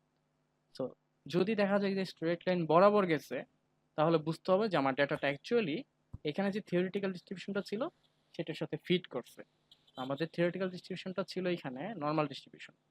তো যখন আমরা এসপিএসএস এ কাজটা করি তখন হচ্ছে এখানে থিওরিটিক্যাল ডিস্ট্রিবিউশন, আচ্ছা এটা উল্টা। তো এখানে হচ্ছে থিওরিটিক্যাল ডিস্ট্রিবিউশনটা রাখে নর্মাল ডিস্ট্রিবিউশন, আর অবজার্ভটা তো অবজার্ভই। তো এগুলোকে প্রথমে সর্ট করে দেন এভাবে একটা প্লটের মধ্যে ঢুকায়। প্লটে যখন ঢুকায় তখন দেখে যে একটা লাইন বরাবর থাকে কিনা। তো যদি লাইন বরাবর থাকে তার মানে হচ্ছে আমার থিওরিটিক্যাল যে ডিস্ট্রিবিউশনটা অর্থাৎ নর্মাল ডিস্ট্রিবিউশন সেটার সাথে ফিট করতেছে। আর যদি দেখা যায় যে এই যে স্লাইডে যাই, যদি দেখি যে এরকম বাঁকা হয়ে গেছে, তার মানে হচ্ছে আমার যে থিওরিটিক্যাল কোয়ান্টিটিস গুলো ছিল সেটার সাথে আমার অবজার্ভ স্যাম্পলের কোনো মিল নাই। তো কোয়ান্টাইল কোয়ান্টাইল বলার কারণ হচ্ছে এখানে কোয়ান্টাইল অনুসারে সাজানো হয়েছে, মানে ফার্স্ট কোয়ার্টাইল সেকেন্ড কোয়ার্টাইল এইভাবে সাজানো হয়েছে। ওয়েট, কোয়ান্টাইল মানে কি এটা? আচ্ছা আমি এটা শিওর হই কোয়ান্টাইল কেন মনে হচ্ছে, আমি এটা শিওর হয়ে হয়তো আরেকবার জানাবো, বাট কনসেপ্টটা ক্লিয়ার কিনা। ঠিক আছে, মানে তো দেখতে অনেকটা স্ক্যাটার প্লট যেরকম হয় সেরকম হচ্ছে আর কি, হ্যাঁ, মানে scatter লিনিয়ার plot এর মতো কোরিলেশনের হচ্ছে। মতো। তবে যদি এরকম মানে একটা লাইন যেটা থাকে সেই লাইন বরাবর যদি না থাকে, দেখা গেল যে এই যে থার্ড প্লটটা দেখেন, শুরুর দিকে নিচে নেমে গেছে আর লাস্টের দিকে উপরে উঠে গেছে, এটা হচ্ছে নর্মাল থেকে ডেভিয়েটেড হয়ে গেছে। তো এটা হচ্ছে নর্মাল না, এটাও নর্মাল না, যেহেতু এই লাইন বরাবর নাই। বাট যদি লাইন বরাবর থাকে তাহলে সেটা নর্মাল ডিস্ট্রিবিউশন। আমাদের আউটপুটটা যদি দেখি, এটা হচ্ছে আমাদের আউটপুট এসবিপির। এসবিপির আউটপুটটা যদি দেখি এখানে দেখবো যে লাইন বরাবর মোটামুটি অল্প একটু হয়তো ডেভিয়েট আছে, বাট বলা যায় যে হ্যাঁ আউটলেয়ার লাইন কম বরাবর। হলো কি? জি, আউটলেয়ার কম। হ্যাঁ আউটলায়ার তো অবশ্যই কম আমরা দেখতেই পাচ্ছি। তাহলে আমাদের ডেটাটা প্লট থেকেই একটা আইডিয়া করা যাচ্ছে যে হ্যাঁ এটা নর্মালি একটি ফলো করে। আর তারপর হচ্ছে একটা ডিট্রেন্ডেড নর্মাল কিউ প্লট, আমি এটার মিনিং জানি না এবং আজ পর্যন্ত কোথাও ইউজ করতে দেখি নাই, তো এটা নিয়ে আমি কথা বলবো না, ঠিক আছে। আর এটা হচ্ছে একটা বক্স প্লট, বক্স প্লট। এবং বক্স প্লটটাই দেখতে পাচ্ছি যে হ্যাঁ অলমোস্ট মাঝামাঝি আছে, অলমোস্ট মাঝামাঝি, আর একটা আউটলায়ারের মতো দেখা যাচ্ছে, আর কিছু নেই আমার কাছে। তো এটাই ছিল হচ্ছে নর্মালিটির বিষয়টা। তো এখানে নর্মালিটি আমরা দেখছি যে হ্যাঁ নর্মালিটি ফলো করে, যেহেতু 0.05 এর চেয়ে আমার পি ভ্যালুটা বড়, সো আমাদের নাল হাইপোথিসিসটা নট রিজেক্টেড এবং আমাদের ডেটা নর্মালিটি ফলো করে। এটা ছিল নর্মালিটির কনক্লুশন।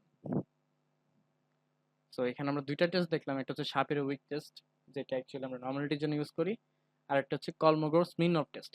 এখন কলমোগর স্মিরনফ টেস্টটা এখানে তো ডিফল্ট ভাবে চলে আসছে বিকজ আমরা নর্মালিটি টেস্টের জন্য প্লটে ইউজ করছিলাম, সরি ডেটাতে যাই, এখানে আমরা নর্মালিটি ইউজের জন্য ইউজ করছিলাম।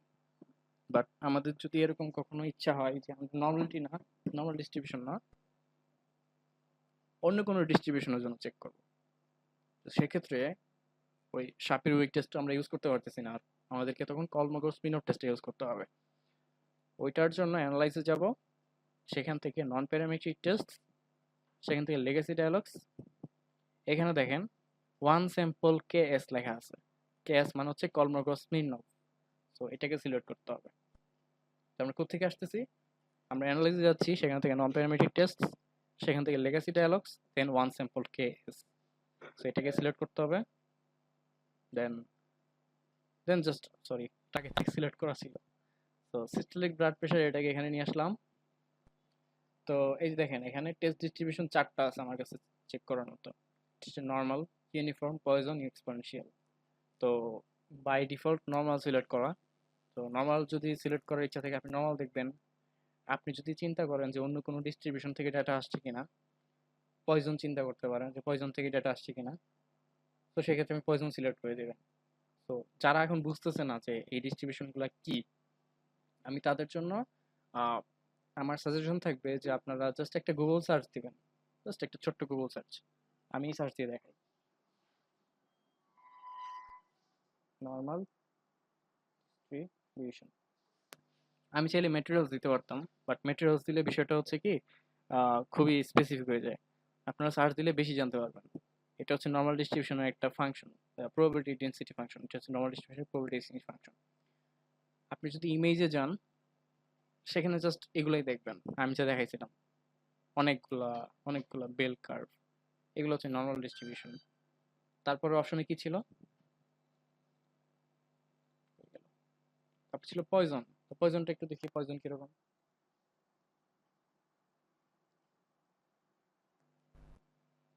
কথা হচ্ছে এই ডিস্ট্রিবিউশনগুলো আসলো কোত্থেকে, দেখেন পয়জনটা হচ্ছে একটা রাইট স্কিউড ডিস্ট্রিবিউশন, এটা শুরুর দিকে অনেক বেশি থাকে, তারপর আস্তে আস্তে কমতে থাকে, এবং এগুলোর প্যারামিটারটা হচ্ছে ল্যামডা, যেটার জন্য হচ্ছে যেমন 1 থাকলে দেখা যায় শুরুতে অনেক বেশি থাকে, তারপর আস্তে আস্তে হুট করে কমে যায়।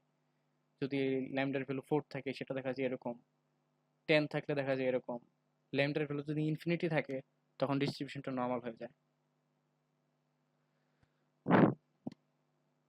এখন কথা হচ্ছে এই ডিস্ট্রিবিউশনগুলো কোথায় ইউজ হয়, আমি এত ডিটেলসে যেতে পারবো না যেহেতু এটা অ্যাকচুয়ালি এসপিএসএস কোর্স, এটা স্ট্যাটিস্টিক্স এর কোর্স না, আমি এখন এইটুকুতেই থাকি। আমি নর্মাল এবং পয়জন সিলেক্ট করে দিছি, দেন ওকে দিয়ে দিচ্ছি। ওকে, আউটপুটে কি আসছে, আউটপুটে প্রথমটা আসছে অন স্যাম্পল কর্মগস মিন অফ টেস্ট, মিন হচ্ছে এটা সামথিং সামথিং, বাট আমাদের দেখার বিষয় হচ্ছে অ্যাসিম্পটোটিক সিগনিফিক্যান্ট ভ্যালু, যে সিক, এটা। তো আমাদের সিগনিফিক্যান্ট ভ্যালু আসছে 0.2, অর্থাৎ 0.5 এর চেয়ে বেশি, তাহলে আমাদের নর্মালটা কিন্তু ওকে ফিল করছে।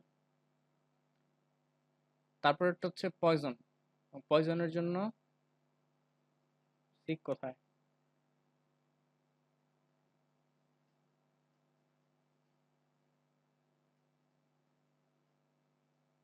আচ্ছা আচ্ছা, one sample Kolmogorov test can not be performed, যে কোনো কারণে এটা পারফর্ম করা যাচ্ছে না, আমি ডিটেলসটা বলতে পারতেছি না, বাট নর্মাল ডিস্ট্রিবিউশনটা দেখা যাচ্ছে, ঠিক আছে, হ্যাঁ নর্মাল ঠিক আছে।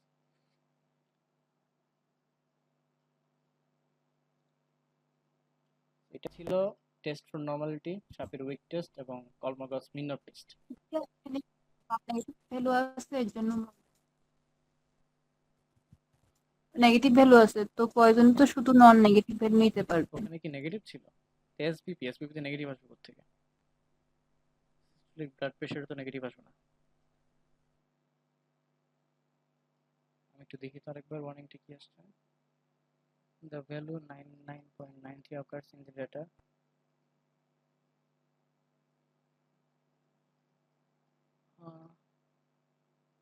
না এটা তো নেগেটিভ না।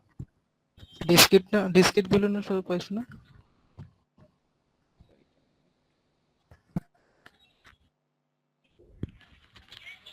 কাজ ডিসক্রিট বানাই ডিসক্রিট স্যাম্পল ফর্মারও পয়জন ওকে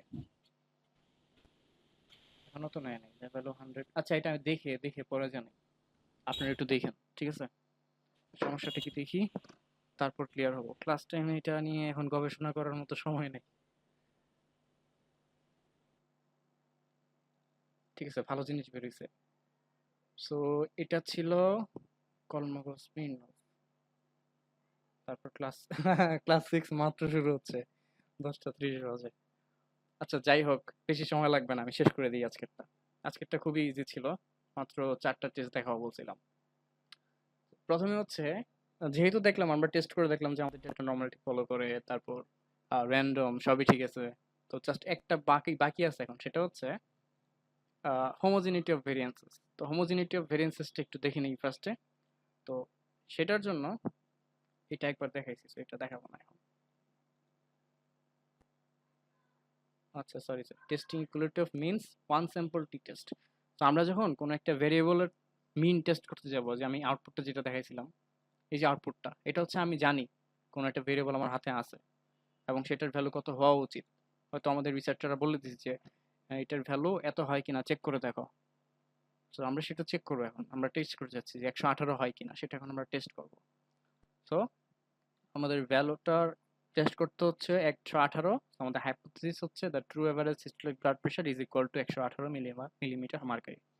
তো আমি ডাটাতে চলে যাই, ডাটা 5 এসবিপি।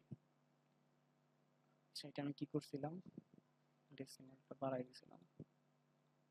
ওকে, সেটা হচ্ছে আমার সেই এসবিপি, যেটা আমি এসবিপি এটার এভারেজ 118 কিনা সেটা চেক করব। আমি মিনটা কি প্রথমে সেটা দেখি, মিন হচ্ছে 123। তো এটা 123 না হয়ে 118 হবে কিনা সেটা আমি টেস্ট করব এখন। তো টেস্ট করার জন্য আপনাকে যেতে হবে অ্যানালাইজে, সেখান থেকে কম্পেয়ার মিনস দেন ওয়ান স্যাম্পল টি টেস্ট। যেহেতু আমাদের হাতে এখন একটা স্যাম্পল এবং সেই স্যাম্পলের ভ্যালুটা কোনো একটা স্পেসিফাইড ভ্যালুর সাথে আমি কম্পেয়ার করব, তো আমি দিচ্ছি ওয়ান স্যাম্পল টি টেস্ট। তারপর সব থেকে সিলেক্ট করা ঘটনা কি, আমি এটা সিস্টোলিক ব্লাড প্রেশারটাকে এখানে নিয়ে আসবো। আমি যেহেতু এই ভেরিয়েবলটা টেস্ট করতে যাচ্ছি, এভারেজ টেস্ট করতে যাচ্ছি, সো এটাকে আমি টেস্ট ভেরিয়েবলের জায়গায় নিয়ে আসলাম। তারপরে এখানে লিখতে হবে টেস্ট ভ্যালু কত, সেটা আমাকে স্পেসিফাই করে দিতে হবে। আমাদের হাইপোথিসিস ছিল 118 হবে কিনা, তো আমরা 118 লিখবো, 118। দেন ওকে, আমি আর কোনো কিছু চেঞ্জ করছি না। ওকে, এখানে আমাদের আউটপুটটা চলে আসছে এবং যেমন দেখাইছিলাম সেরকম আউটপুট আসছে।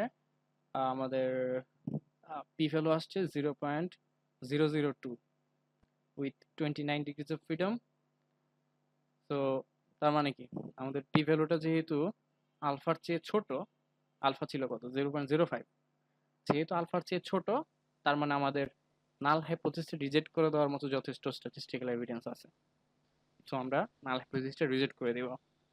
তো রিজেক্ট করে দিলে আমাদের কনক্লুশন কি হবে, আমাদের কনক্লুশন হবে the true average systolic blood pressure is not equal to 118। কোনো প্রশ্ন আছে?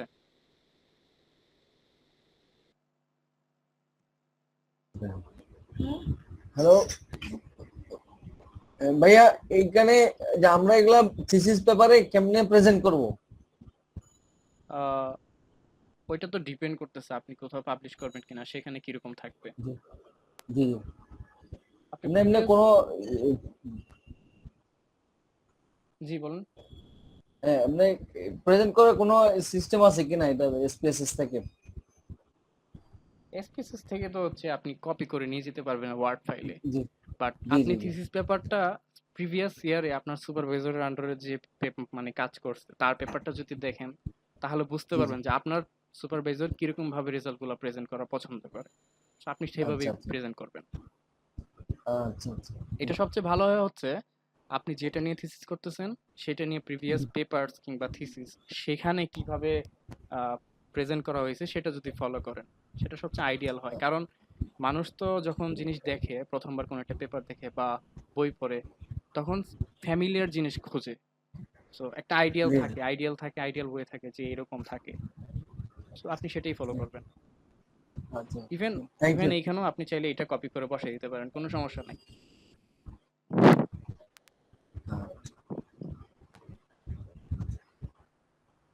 সো এটা ছিল আমাদের প্রথম টেস্ট। দ্বিতীয় টেস্টটা হচ্ছে যে আমাদের যে ক্যাটাগরি ছিল যেটাতে যাই, যে মেল ছিল এবং ফিমেল ছিল। মেইলের এভারেজ সিস্টোলিক ব্লাড প্রেশার এবং ফিমেলের average systolic blood pressure equal কিনা আমরা এখন সেটা টেস্ট করব। তো তার আগে আমরা একটু কাজ করি, সরি তার আগে একটু আমরা নাল হাইপোথিসিসটা দেখে নিই। আমাদের নাল হাইপোথিসিস হচ্ছে the average systolic blood pressure বা SBP of males and females are equal. তো ইকুয়ালিটির বিষয়গুলো হচ্ছে নাল হাইপোথিসিসে থাকে, এটা আমি বারবার বলছি। তো আমাদের প্রথম হাইপোথিসিসটা হচ্ছে, নাল হাইপোথিসিসটা হচ্ছে average SBP of males and females are equal. আর অল্টারনেটটা হচ্ছে the average SBP of males and females are not equal. আমাদের আর হচ্ছে আমরা এটা টেস্ট করতেছি 5% সিগনিফিকেন্স লেভেলে, অর্থাৎ 0.05 আলফা থাকবে, আলফার ভ্যালুটা হচ্ছে 0.05। তাহলে এইটা টেস্ট করার জন্য আমাদেরকে যেতে হবে অ্যানালাইজে, সেখান থেকে কম্পেয়ার মিনস। আমরা যেহেতু মিন কম্পেয়ার করতেছি, বারবার বলতেছি মিন কম্পেয়ার করতেছি, তো আমাদেরকে যেতে হবে কম্পেয়ার মিনস। সেখানে ইন্ডিপেন্ডেন্ট স্যাম্পল টি টেস্ট, কারণ আমাদের যে স্যাম্পল দুইটা আছে মেল এবং ফিমেল, তাদের কিন্তু তাদের যে সিস্টোলিক ব্লাড প্রেশার সবকিছু ইন্ডিপেন্ডেন্ট, একটা সাথে আরেকটা ইন্ডিপেন্ডেন্ট। সো এটাকে ইন্ডিপেন্ডেন্ট স্যাম্পলস টি টেস্ট, এটাকে সিলেক্ট করতে হবে। দেন এই টেস্ট ভেরিয়েবলসে রাখতে হবে আমরা যেই ভেরিয়েবলটার এভারেজ টেস্ট করতে চাচ্ছি। আমরা চাচ্ছি সিস্টোলিক ব্লাড প্রেশারের এভারেজটা টেস্ট করতে, যে ইকুয়াল কিনা। তো এটাকে হচ্ছে এই টেস্ট ভেরিয়েবলসের জায়গায় নিয়ে আসতে হবে। আর গ্রুপিং ভেরিয়েবলসের জায়গায় জেন্ডারটাকে নিয়ে আসতে হবে, কারণ জেন্ডারের যে দুইটা গ্রুপ ছিল সেই অনুযায়ী এখানে গ্রুপিং হবে। এবার খেয়াল করেন ওকেটা কিন্তু গ্রেড আউট হয়ে আছে, মানে আমি এখন ওকে সিলেক্ট করতে পারতেছি না। আর এই জেন্ডারের জায়গাটা দুইটা প্রশ্নবোধক সাইন দেওয়া আছে, তার মানে হচ্ছে আমাকে এখন গ্রুপগুলোকে ডিফাইন করে দিতে হবে। তো ডিফাইন গ্রুপ সিলেক্ট করবেন, সেখানে ইউজ স্পেসিফাইড ভ্যালুস সেটা গ্রুপ 1 এর জায়গাতে আমাকে ফিমেলের যে ভ্যালুগুলো ছিল বা মেলের যে ভ্যালু ছিল সেটা দিতে হবে। তো আমি যদি একটু ব্যাক করি, ব্যাক করে এটা অফ করে দিই, আমি দেখবো 0 এবং 1, 0 1 এরকম আছে। তার মানে আমাদের ভ্যালুগুলো হচ্ছে 0 1। তো আমি আবার অ্যানালাইসে যাই, কম্পেয়ার মিনস ইন্ডিপেন্ডেন্ট স্যাম্পলস টি টেস্ট, দেন এখন ডিফাইন করবো গ্রুপটা, ডিফাইন গ্রুপস। গ্রুপ 1 এরটা দিচ্ছি আমি 1, পরেরটা দিচ্ছি 0 বা 0 1, যেটাই দেন সমস্যা নেই। মানে এখানে 0 দিলেও হবে, এখানে 1 দিলেও হবে, কোনো সমস্যা নেই। কন্টিনিউ। এখন দেখতে পাচ্ছি যে আমার এটা ওকে, এটা এখন আসছে। এবার যদি আপনি অপশনসে যান, অপশন, সেখানে দেখেন কনফিডেন্স ইন্টারভ্যাল আছে, মিসিং ভ্যালুস কীভাবে আছে সেগুলো আছে। তো আমাদের এগুলো কোনো কিছু হাত দেওয়া দরকার নাই। বুটস্ট্র্যাপ আছে, এখানেও কোনো কিছু আপাতত হাত দেওয়া দরকার নেই। আমরা এগুলোতে আপাতত হাত দিচ্ছি না, এগুলো আমাদের পরে প্রয়োজন হইতে পারে। প্রয়োজন যখন হবে তখন বুঝে নেবেন যে জিনিসগুলো কি। ওকে দিচ্ছি, ওকে দিলে দেখবো আউটপুটে অনেক কিছু আসছে, টি টেস্ট আসছে, গ্রুপ স্ট্যাটিস্টিক্স দেখাচ্ছে। এখানে মেইলের এভারেজ হচ্ছে 124.23 আর ফিমেলের এভারেজ হচ্ছে 122.98। হ্যাঁ, তার মানে তো চেঞ্জ বেশি, তাই না? মেইলের ব্লাড প্রেশার বেশি দেখা যাচ্ছে, বাট আসলেই বেশি কিনা, কারণ আমরা যেহেতু স্যাম্পল নিয়ে কাজ করতেছি, এই স্যাম্পলটা আসলে পপুলেশন কত রিপ্রেজেন্ট করছে সেটা আমরা জানি না, আমরা টেস্ট করবো এখন। তো টেস্ট করার সময় দেখবেন নিচের টেবিলটা একটু বেশ চওড়া একটা টেবিল আসছে আমাদের হাতে, এবং এখানে দুইটা পার্ট আছে। একটা পার্ট টেস্ট করে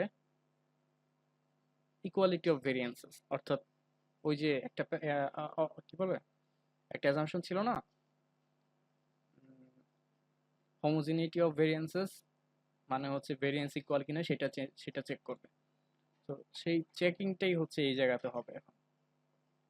প্রথম দুইটা কলাম ওরা হচ্ছে লেভেন্স টেস্ট ফর ইকুয়ালিটি অফ ভেরিয়েন্সেস, তার মানে আমরা একটা টেস্ট করতে গিয়ে আরেকটা টেস্ট দেখতেছি। প্রথম টেস্ট হচ্ছে সেই আরেকটা টেস্ট, ভেরিয়েন্স ইকুয়াল কিনা সেটা টেস্ট করবে। যদি ভেরিয়েন্স ইকুয়াল হয়, অর্থাৎ এই সিগনিফিক্যান্ট ভ্যালুটা যদি, সরি কি বলতেছি, এই সিগনিফিক্যান্ট ভ্যালুটা অর্থাৎ পি ভ্যালুটা যদি 0.05 এর চেয়ে বড় হয়, তাহলে এই ভেরিয়েন্স ইকুয়ালিটি টেস্টের যে নাল হাইপোথিসিসটা থাকবে সেটাকে নট রিজেক্ট করতে হবে। কারণ কথা হচ্ছে লেভিনস টেস্টের নাল হাইপোথিসিসটা ছিল কি সেটা ফার্স্টে দেখে আসি। তো সেটা ছিল হচ্ছে এই যে এটা, testing equality of variances Levene's test. এটা নাল হাইপোথিসিসটা ছিল the variances among the groups are equal, আর অল্টারনেটটা হচ্ছে the variances among the groups are not equal. তার মানে গ্রুপ যদি দুইটা থাকে তাহলে দুইটা গ্রুপের যে ভেরিয়েন্স হচ্ছে সেই ভেরিয়েন্সটা ইকুয়াল। তিনটা থাকলে তিনটা গ্রুপের সেই কন্টিনিউয়াস ভেরিয়েবলের যে ভেরিয়েন্স সেটা ইকুয়াল। এই বিষয়টা হচ্ছে প্রথম, সরি সেই বিষয়টা হচ্ছে নাল হাইপোথিসিস। আর অল্টারনেট হচ্ছে যে অ্যাটলিস্ট একটা পেয়ারের মধ্যেও আনইকুয়ালিটি থাকবে। এইটা লেখাটা ভুল হয়েছে, সরি লেখাটা হচ্ছে at least one of the pairs have unequal variances.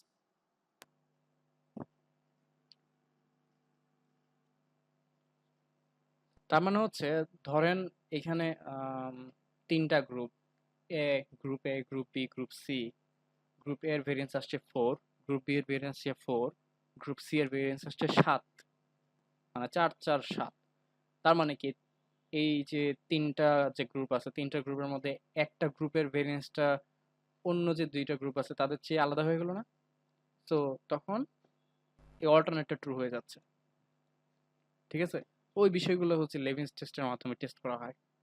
তো আমাদের এখানে টেস্ট হচ্ছে যে মেইলের যে সিস্টোলিক ব্লাড প্রেশার ছিল তাদের যে ভেরিয়েন্স, আর ফিমেলের যে সিস্টোলিক ব্লাড প্রেশার ছিল তাদের যে ভেরিয়েন্স, সেই ভেরিয়েন্স দুটো ইকুয়াল। তো এই ইকুয়ালিটি আমরা টেস্ট করতেছি এই লেভিনস টেস্টের মাধ্যমে। এখানে পি ভ্যালু আসছে 0.1, তার মানে আমাদের নাল হাইপোথিসিসটা নট রিজেক্টেড।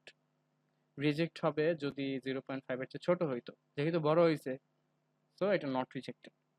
নট রিজেক্টেড মানে এই দুইটা গ্রুপের মাঝে যে ভেরিয়েন্স সেটা ইকুয়াল, সো ইকুয়ালিটি অ্যাজাম্পশনটা ট্রু।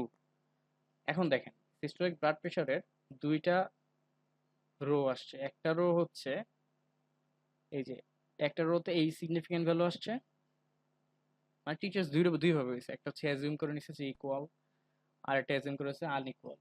তো যেটা ভেরিয়েন্সটা ইকুয়াল অ্যাজিউম করে নিছে সেটার সিগনিফিক্যান্স আসছে 0.716, আর যেটাই ভেরিয়েন্স আনইকুয়াল অ্যাজিউম করে নিয়েছিল সেটাই সিগনিফিক্যান্স ভ্যালু আসছে 0.706, অলমোস্ট কাছাকাছি। বাট আমরা কোনটা দেখবো হচ্ছে, আমরা এখানে কোনটা দেখবো, আমরা দেখবো হচ্ছে যেটাতে ইকুয়াল অফ ভেরিয়েন্সেস অ্যাজিউমড, কারণ আমরা এখানে টেস্ট করে দেখতেছি যে ভেরিয়েন্সটা ইকুয়াল। তো ভেরিয়েন্স যেহেতু ইকুয়াল আমরা এই রো এর যে রেজাল্টটা সেটা দেখবো, যদি আনইকুয়াল হইতো সেক্ষেত্রে আমরা এইটা দেখতাম।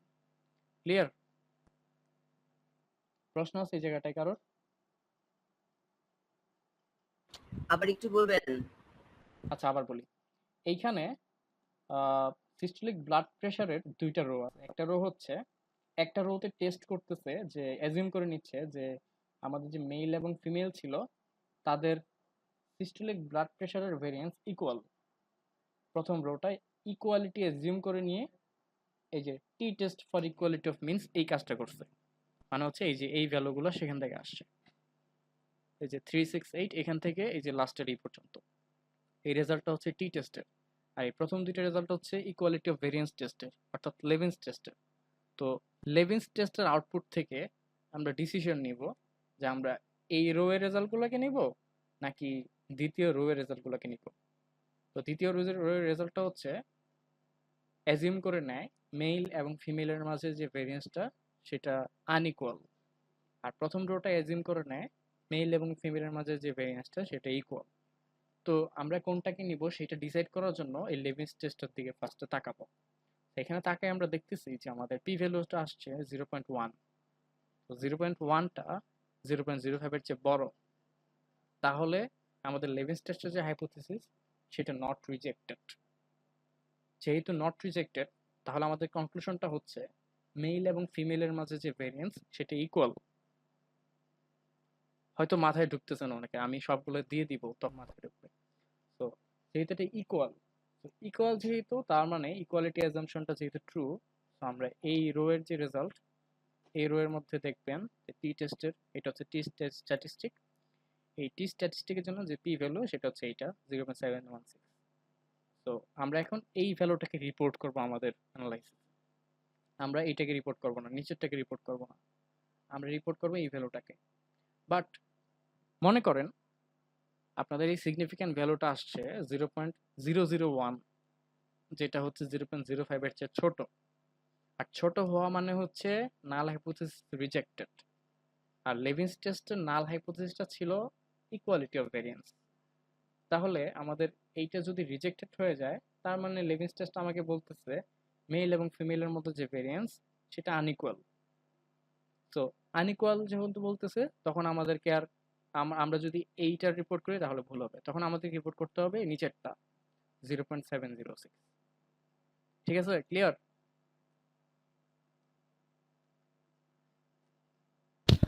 ভাই একটা প্রশ্ন ছিল। হ্যাঁ শিওর। ভাই আমাদের এখানে দুটো ভ্যালুই তো অলমোস্ট সেম, খুব বেশি তো কম বেশি নাই দুটো ভ্যালুর মধ্যে। তাহলে মানে মানে এটা না নিয়ে ওইটা নিব, মানে এরকম কেন করছি আমরা? আমরা এখন এটা করতেছি, বাট মনে করেন এই ভ্যালুটা আসছে, উপরের ভ্যালুটা ধরেন আসছে 0.06 সামথিং আর নিচেরটা আসছে 0.04 সামথিং, তখন তো মানে জিনিসটা তো তখন সমস্যা হয়ে গেল না? তখন কোনটা নিব? একটা নিলে দেখাচ্ছে রিজেক্টেড, একটা নিলে দেখাচ্ছে নট রিজেক্টেড। ঠিক আছে? আচ্ছা, বুঝতে পেরেছি। Thank you. সো আমরা যেহেতু এখন নট রিজেক্টেড, সো আমরা এইটাকে রিপোর্ট করব এবং এটার ভ্যালুটা আসছে 0.716। সো 716 মানে হচ্ছে আমাদের যে টি টেস্ট ছিল, মিন টেস্টের যে হাইপোথিসিসটা ছিল, এটা ইন্ডিপেন্ডেন্স, সরি, হ্যাঁ সরি, এটা যে হাইপোথিসিসটা ছিল নাল হাইপোথিসিস, তার মানে আমরা এটাকে এখন আর রিজেক্ট করতে পারতেছি না। মানে একটু রিজেক্ট করার মতো এনাফ স্ট্যাটিস্টিক্যাল এভিডেন্স আমাদের কাছে নাই। তাহলে আমাদের কনক্লুশনটা কি? কনক্লুশনটা হচ্ছে মেলস এবং ফিমেলসের SBP equal according to our sample. ঠিক আছে?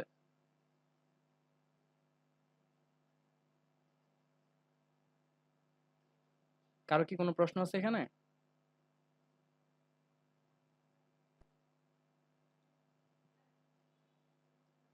না ভাইয়া, আর প্রশ্ন নাই। আচ্ছা, আজকে আমি চাইলে এইটুক দেখাইতে পারতাম, বাট আজকে আর দেখানো উচিত হবে বলে মনে হচ্ছে না। আমি আজকে ক্লাসটা এখানেই শেষ করে দিই তাহলে। কারো কোনো প্রশ্ন থাকলে করতে পারেন।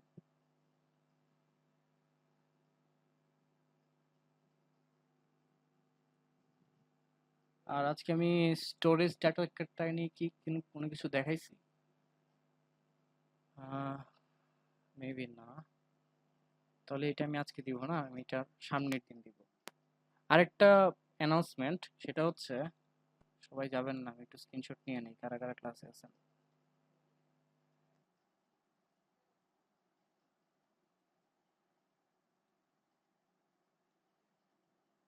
আমার জায়গায় অন্য কেউ স্ক্রিনশট নিলে ভালো হতো, ক্লাস চলাকালীন সময় কেউ নিয়ে নিলে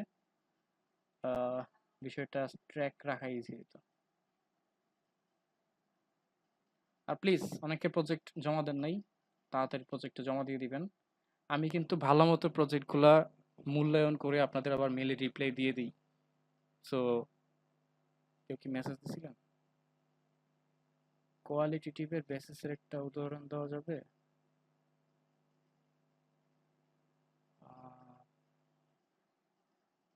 প্রশ্নটা যে কিসের জন্য করা হয়েছিল তাই তো বুঝতেছি না, রিপ্লাই যে দিব।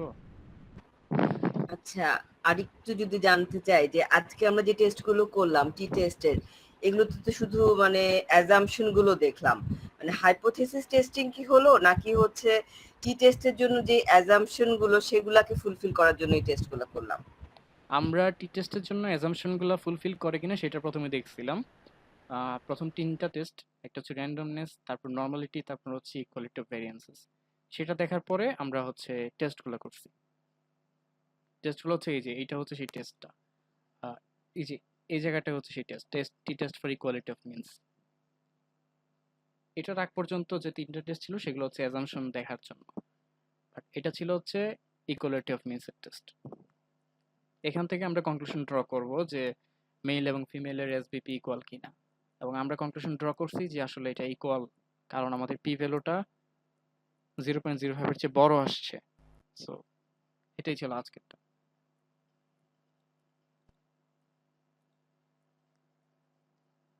আমি কি ক্লিয়ারলি বুঝাইতে পারছি?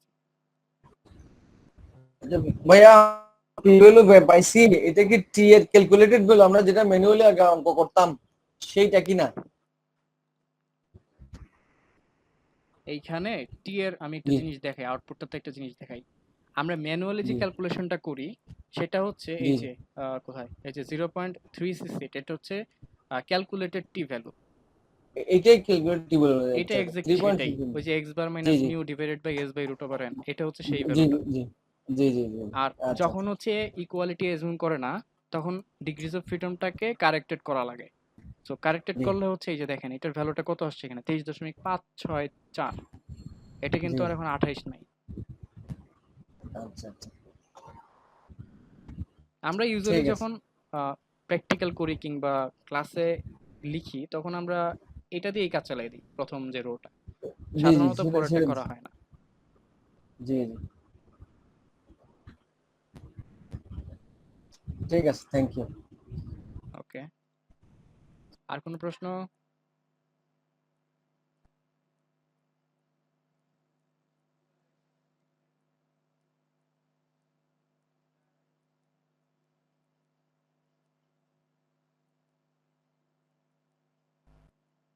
ওকে, ঠিক আছে, আমি তাহলে আজকের মধ্যে এখানেই শেষ করে দিচ্ছি। ক্লাসে অনেকেই ছিলেন, তো ধন্যবাদ সবাইকে। আরেকটা বিষয়, আমি গ্রুপে একটা লিঙ্ক দিছিলাম, সেটা হচ্ছে